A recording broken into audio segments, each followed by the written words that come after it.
Mga diskarte na ayaw ipaalam ng mga pulis sa'yo. Isang gabi, naglalakad ka sa madilim na lugar. Bigla mong napansin parang may sumusunod sa'yo. Natataranta ka na, nanginginig, pinapawisan. Hanggang sa may dumating, hindi multo, hindi halimaw, kundi patrol ng pulis. Pero bakit ka ba ang naramdaman mo? Minsan, kahit wala kang ginagawang masama, posible ka pa ring maabuso o maaresto ng walang dahilan. Kaya narito ang ilang diskarte na hindi agad sinasabi ng mga pulis para maiwasan mong mapahamak kung inosente ka. O naman isang, huwag basta sumunod sa lahat ng sinasabi ng pulis. Kung pinara ka, bumaba lang ng kaunti ang bintana. May karapatan kang magtanong kung bakit ka pinahinto. Kung walang warrant, hindi sila basta-basta pwedeng mag-search ng sasakyan mo o pumasok sa bahay mo.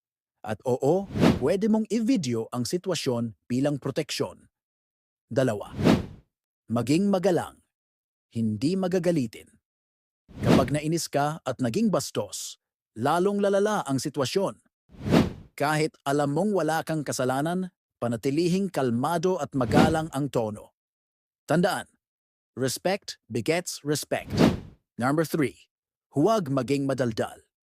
Ang bawat salita mo ay pwedeng gamitin laban sa'yo. Kaya kung may tinanong sa'yo na hindi directly related sa sitwasyon, pwedeng hindi mo muna sagutin. Keep your answers short and relevant.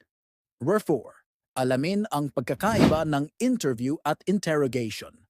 Kapag chill lang ang usapan, interview pa yan.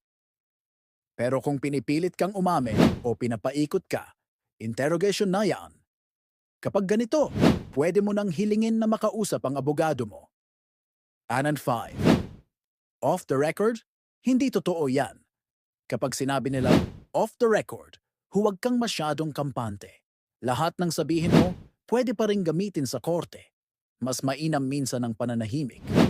Enam, ingat sa inaalok na tubig o. Pwede nilang gamitin ang iniwang baso para kunin ang DNA mo. Kapag tinapon mo na sa basura, legal na nila itong gamitin.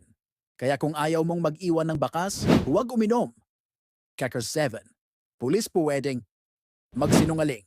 May mga pagkakataong pwedeng magsinungaling ang pulis para lang mapilit kang umamin. Pwede nilang sabihin na may ebidensya sila kahit wala. Huwag ka agad maniwala. Alamin muna kung totoo. Warn out. Huwag magpadala sa mga pangakong magiging madali. Minsan sasabihin nila, aminin mo na lang, mas bibilis ang proseso. Pero ang totoo, hindi sila ang magdedesisyon sa charges mo, ang prosecutor ang may final say. Kaya